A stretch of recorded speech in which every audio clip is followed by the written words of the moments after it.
Olá, TUTAMÉIA está ao vivo, transmitindo diretamente dos nossos estúdios domésticos, com a Eleonora. O Rodolfo. E do outro lado da tela, do outro lado do oceano, conversa conosco nesse fim de manhã aqui, nesse início de tarde aqui no Brasil, início da noite na França, a dirigente da Federação Internacional de Jornalistas, que a Eleonora apresenta agora com mais detalhes. Eleonora. Thank you so much, Dominique. I will introduce you in Portuguese and we start the interview. É um prazer ter aqui hoje conosco a Dominique Pradalié, que é presidente da Federação Internacional de Jornalistas, a maior entidade representativa dos jornalistas no mundo, com 600 mil integrantes de 150 países. Dominique tem uma trajetória que atravessa a participação em vários meios da mídia, especialmente da mídia pública, e preside a Federação Internacional de Jornalistas, da qual foi eleita em junho de 2022. Dominique, thank you so much for joining us. I will start asking you about the situation in Gaza. More journalists have been murdered in the Gaza Strip than in the combined death of journalists in all major conflicts in the world over the last 250 years. We have the Civil War in the United States, 2 world wars, the Vietnam War, Korean War, and so forth. All these conflicts combined don't even reach the number of Palestinian journalists killed. What is the reason for this incomparable death roll? Well, as you underlined, it's a very big shock for all journalists everywhere in the world that in Gaza, the Al Jazeera last journalist massacre took place so recently, but much more than that, it's a very big shock to all democracies, because without journalists, democracies can't live any longer, or not very longer. And this is what is happening. We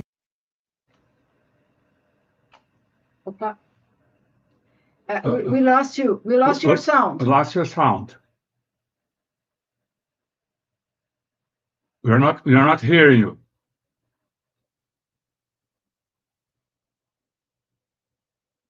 No. No.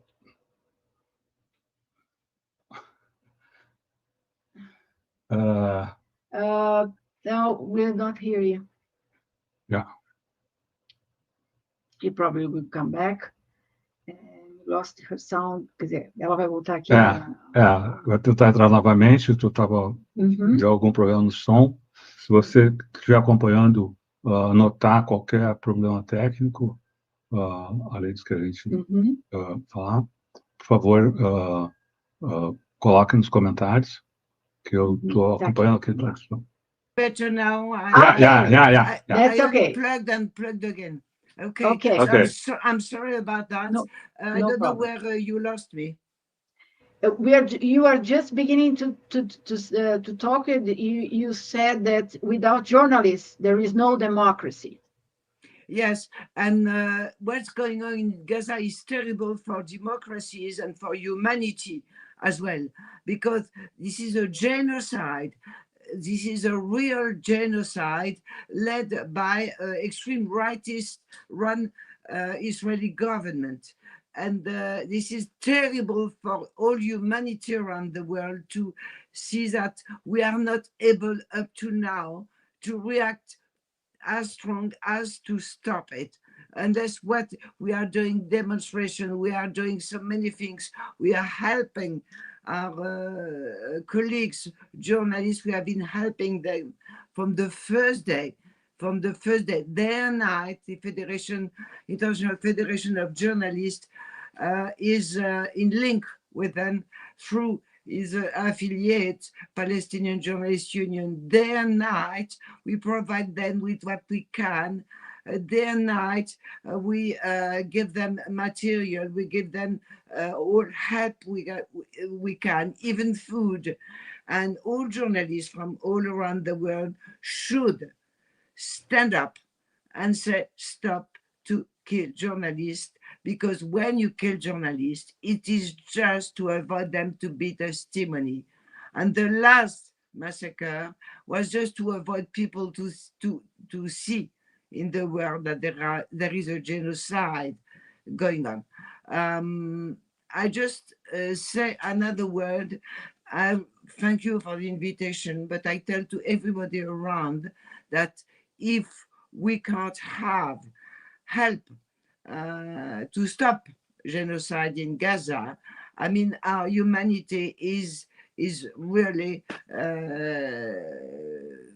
lost, because I am Gaza people, you are Gaza people, everybody is Gaza people.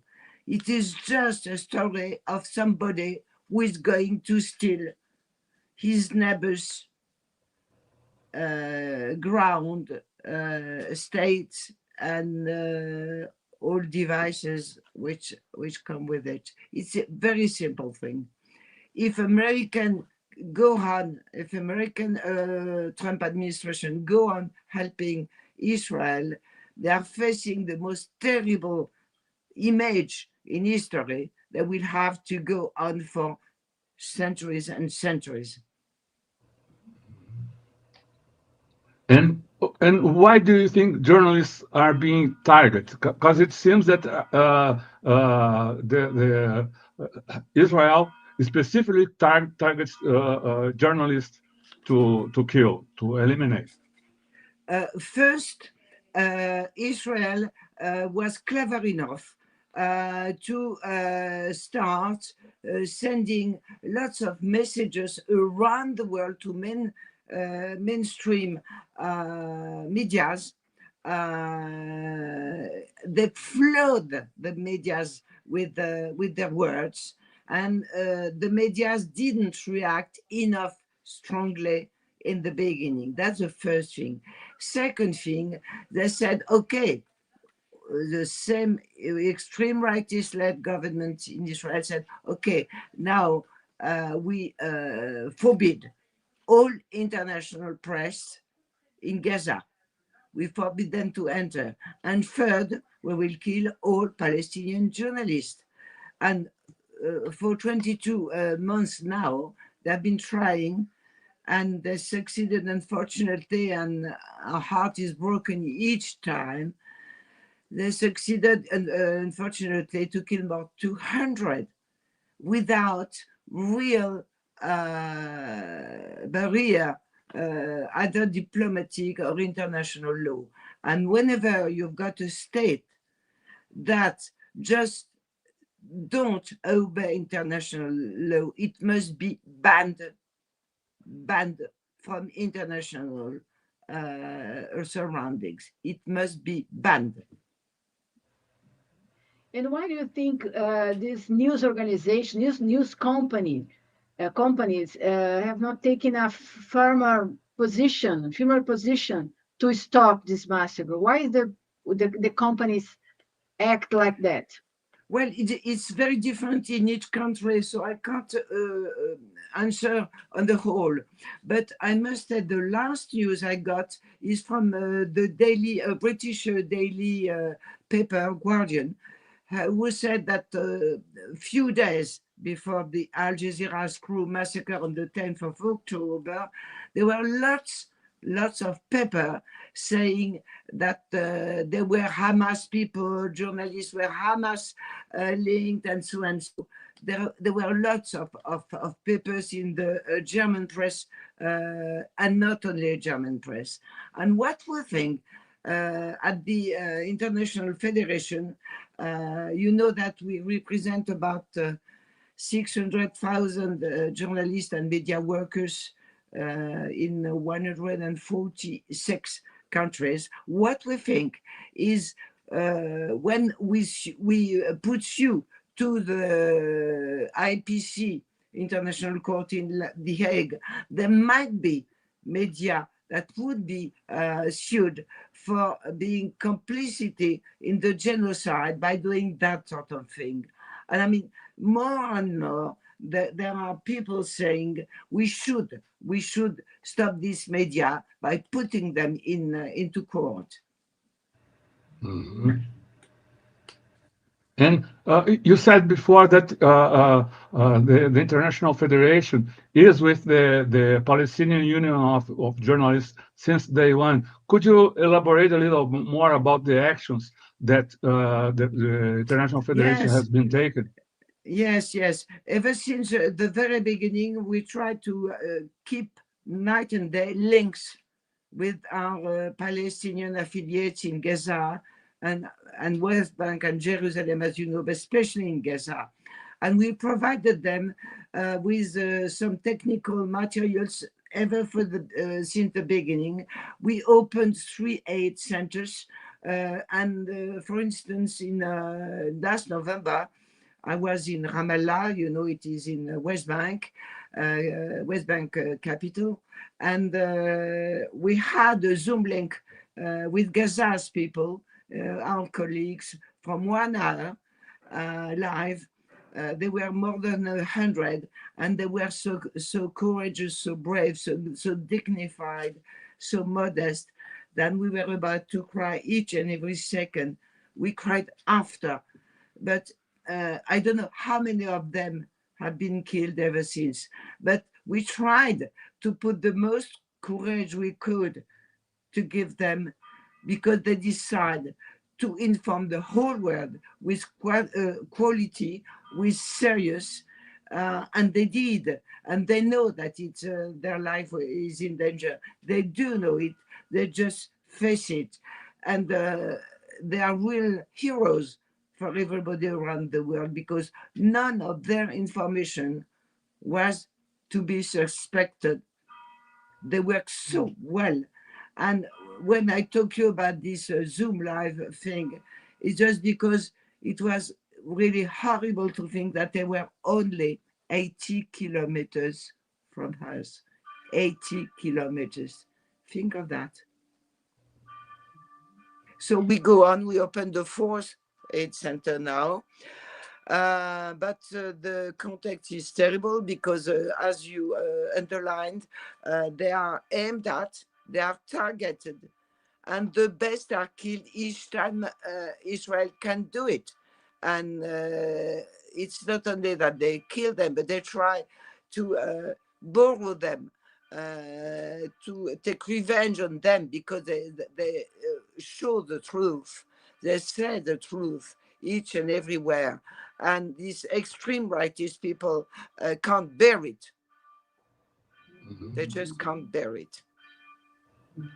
And do you believe the news outlets all around the world are giving the Palestinian journalists' work the due respect, are utilizing it in their news, or they are just saying, "Oh, this is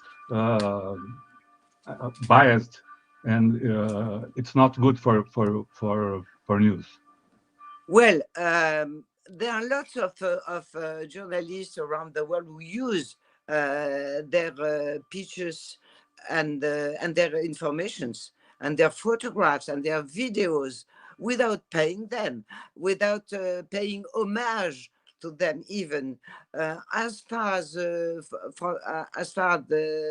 answer your question, I don't know how they can succeed in escaping and finding proofs, but we are sure that we can help them by doing the most information we can around the world. And I thank you, and I thank you, and I think it's true, and I thank you for you to invite me, and to all people who are listening, because if we won, and I think we will in the end, it's due to you, due to the people, to the citizens who just lift up to say, stop genocide in Gaza, stop killing journalists. And how can journalists around the world act to denounce this massacre? What can we do far away from Gaza to help stop the massacre? But what we ask is to the journalists, apart the fact that they send money to our fund. We opened the fund. We opened 3 different funds, but apart from demonstration, apart from giving good information on what is going on, apart from funds, there are things that they can do and the citizens can do, is to say to their government, stop this genocide, stop this journalist killing.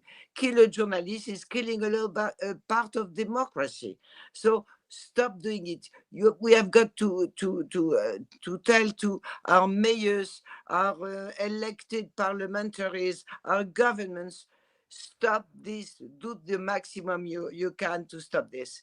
And more than that, there is something we must achieve right now to prevent more in the future, is to have the United Nations General Assembly starting in September to adopt an international convention to protect journalists. IFJ wrote it with international jurist people, and it is very concrete. If Israeli kills so many journalists, it's because there is impunity. There is impunity. There is no special international law to protect journalists. We need one. So if United Nations don't do it in September, there is no way of celebrating the 2nd of November as being the end of impunity, as they decided it. They have to pass from words to acts.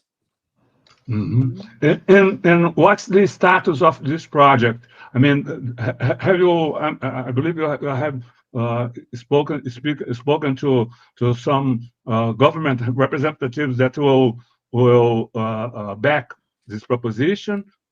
Which countries may present this proposition at the United States? Yes, we can send you the project in 5 languages right now. It's on the ifg.org address, but we can send it to you. It's to say that your government publicly say it will support this international convention.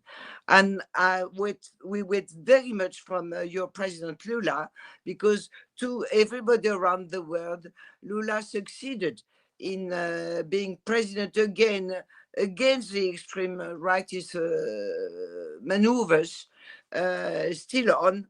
And we congratulate him for that. We congratulate the people who helped him to do it. But I don't know whether he did, I think he didn't yet, say he will publicly support the IFG Convention project. President Lula, please say it. Say it whenever you can. The quickest is the best. And what do you think the major public opinion in the world are moving? Is it correct to think that Israel is losing this battle in the media or not? The public opinion succeeded to have Julian Assange being liberated, which was a very, very big victory, a very large victory. It's not the states, it's the public opinions who made it. So we rely on public opinions to say to Israel, you don't obey the international laws and treaties. You are to be banned until you obey international laws, international ICC, recognize international medias, recognize and let them into Gaza.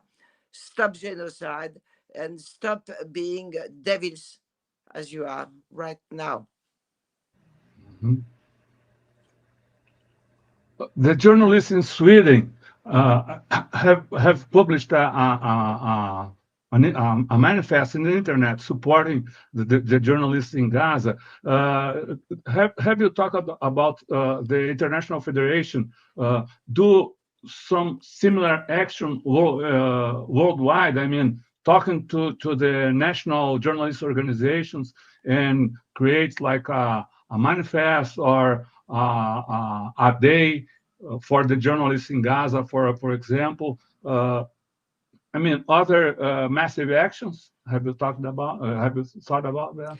You know, we have been doing so many things that maybe this is one we should do on the top of other things. But there is not one day, one night without us doing something, organizing debates, giving interviews, as you invited me. For instance, tomorrow I'm supposed to speak to Nigerians. Nigeria, Nigeria's people have been speaking to different countries up to now. I'm not the only one to do it because International Federation has got 5 bureaux apart from the head, which is in Brussels. We have 5 bureaux around the world, and we were part of the Sydney Humanity March. We were part, you know, I don't know, maybe you've got a different idea or a new idea to give us to help. We do as usual interviews and text and sending colleagues to talk to Gaza people. Says we do all we can. We do all we can. Maybe you can give us new things to do.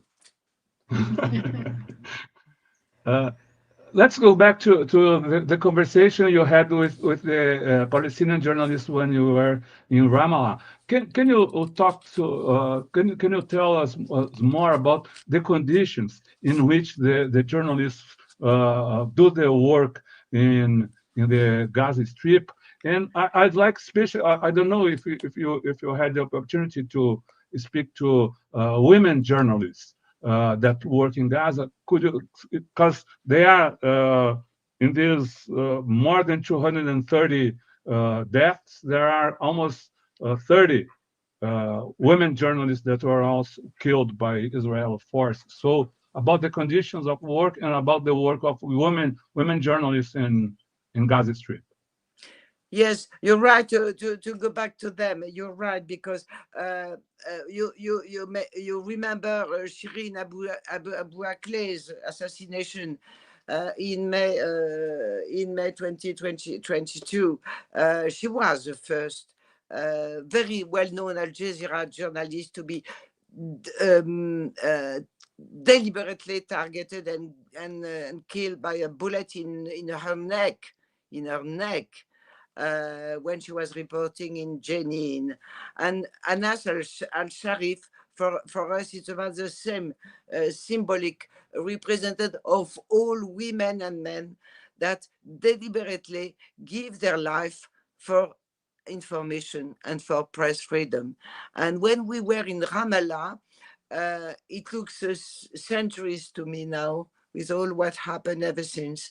But it was only last 24th of November, when we were in Ramallah, we saw our colleagues. There were lots and lots of women journalists. They were under tents, you know, and they had some sort of wooden, very tiny tables, and they were all lovely dressed, very dignified, saying, we will go to the end, we will stay in Gaza, and we will inform the whole world. And it's for history one of the most important moments I ever lived in my life, because I know that they are models and heroes for present and for future, for all journalists around the world, and even for citizens, because medical people have been targeted as well. Doctors, helping people have been targeted as well. Journalists are not the only one. They are just trying to kill all people who could help or who could be testimony of something. And we do participate in demonstrations with medical people for helping as UNRWA and things like that. So we don't want to focus on the journalists, but journalist is a symbol. If there is no journalist, you don't know what's going on. Nowhere. It's the end of all freedoms. Because you don't know what's going in around you. You don't know what's going in your own country. And if this international project convention I talked about a little bit earlier is not adopted now, within a few years, there won't be journalists, because you don't wake up in the morning saying, hello, I'll be a hero, you know? And it will be just a jungle. So we count very much on all citizens to help us to succeed, stop the genocide, stop killing journalists, and get international convention being adopted. And how the journalism can change with this massacre. This massacre will change the profession, the journalism itself? Maybe it will help conscious. It will give consciousness much more accurate to all journalists. Maybe I say maybe because you never know how it will turn in the end. But I'm positive, and I think more and more journalists right now show that they are seeing and they are opening their ears much more than before. You said that previously Israel was losing. We don't want a winner or loser, but you're right in the way that everybody now sees that they have been giving fake news from the beginning all the time, nearly all the time. And everybody can see they have been lying. They have been lying on all things, especially when saying that journalists are Hamas. You know, it's a very, very old story to say that journalist is a spy. In all countries, whenever you want to kill or to silence a journalist, you say it's a spy and it is the end of it. It's not new, but it took a very, very large and historically never seen operation before this terrible massacre. The media is increasingly concentrated nowadays. Large corporations, mega tech corporations. How to analyze the situation and the whole of journalists in this situation? Little bit difficult to answer your question because 146 countries don't react the same way, even if I don't have a close relation with each of them. I know just one thing: media owners don't do their job to protect journalists. Media owners don't do their jobs by asking them to go to Gaza and stay there until they can enter. Media owners don't care enough for press freedom. That's for sure. So what we need to recall them their duties is that the citizens say to them, hello, what did you do? Why don't you do this? Why don't you say that? Citizens, we need citizens to help to give good information to citizens.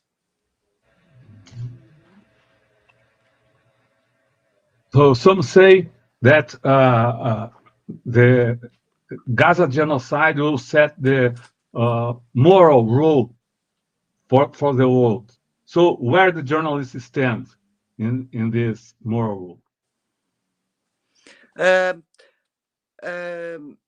You mean about the word, the word I mean, itself? people, yeah, humanity-wise, people that recognize the genocide, people who close their eyes to genocide. I think that social networks didn't help to teach citizens all around the world what a word means, what a simple word means. Genocide, I don't say just a facade. Genocide has got legal criteria, very simple. Everybody can see it. But the journalists and part of political people don't have the time, who don't take the time to have a look and see whether it is what's going on in Gaza. If you take the list of genocide criteria, it's exactly Gaza. And this is why we thank so much South Africa for suing Israel about that, because it's a treaty against genocide that Israel signed, and this is the reason why now the ICC demands the arrest of Prime Minister Netanyahu and his other minister. It's because genocide is a very simple word with very clear and concrete criteria. Everybody can go and see which are the criteria for it. It's very simple. You can't bomb people. You can't prevent them from having food or water. You can't say that you will punish a complete people. You can't, and all that. These are the criteria. I prefer your citizen read them in your language. It's better for them to understand. But everybody can read. Everybody can put it on and say, genocide is that. And killing journalists is just to prevent people to testimony the genocide. That's all. That's very simple, unfortunately. But extreme rightist people don't care about this. And Trumpist, extreme rightist friends, extreme rightist Israeli-led government, and extreme rightist in different continents, as it is in Argentina right now, as it is, they just are unable to face history. They just are unable to say sensible things to the people. They just want to stay and do what they imagine they would like to do. And it is terrible. Nobody prevents them from doing it. Nobody, until they succeed to do it. Nobody enough numerous. But they do it. They succeed in the end. Look at Poland. They are fighting like hell. Look at Brazil. And they themselves attack the press in their own countries, like Trump in the United States. No, they do censorship and attack the press too. Because what menace?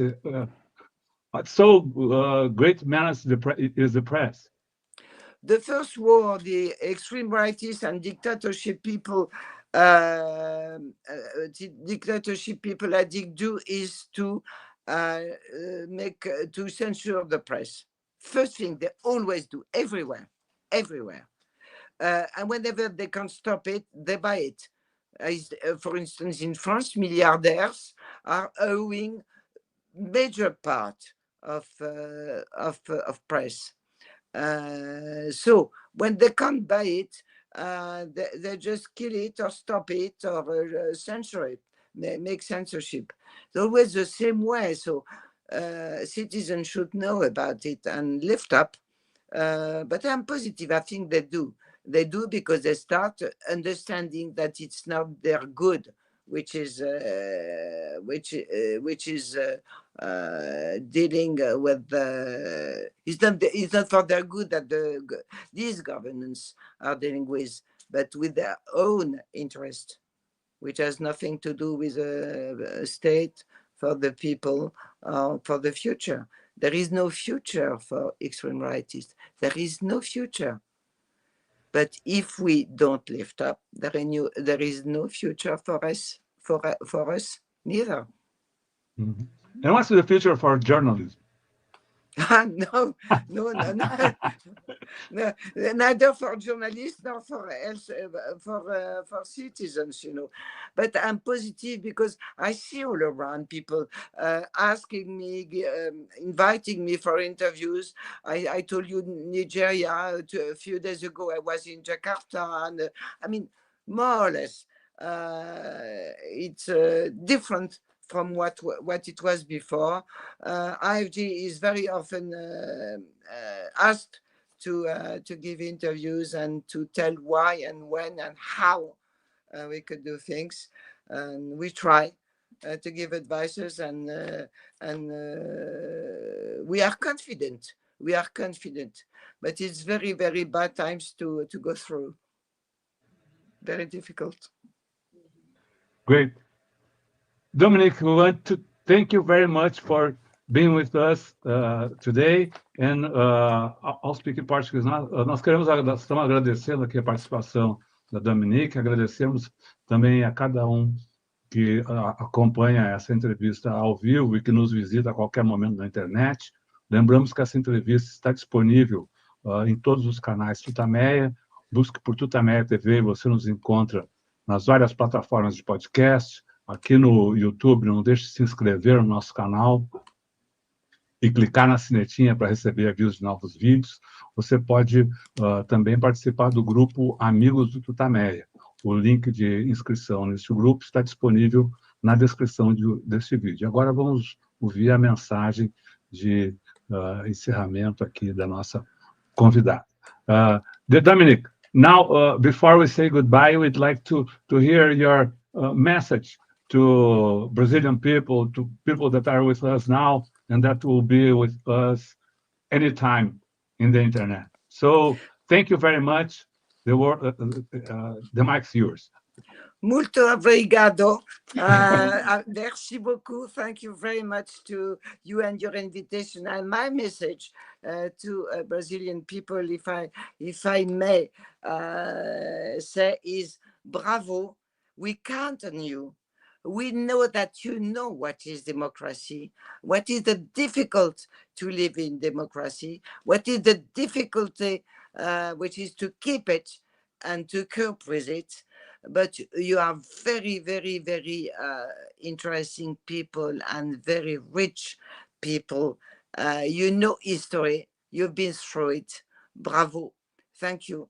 Muito obrigado. And I remember President Lula, please say he will publicly vote for the IFG Convention against impunity for journalist killers and their sponsors. Muito obrigado. Et belle vie au peuple de Brésil. Thank you so much, Dominique. Thank you so much. Merci beaucoup. Bye. Tchau, pessoal. Thank you to you. Thank you. Thank you.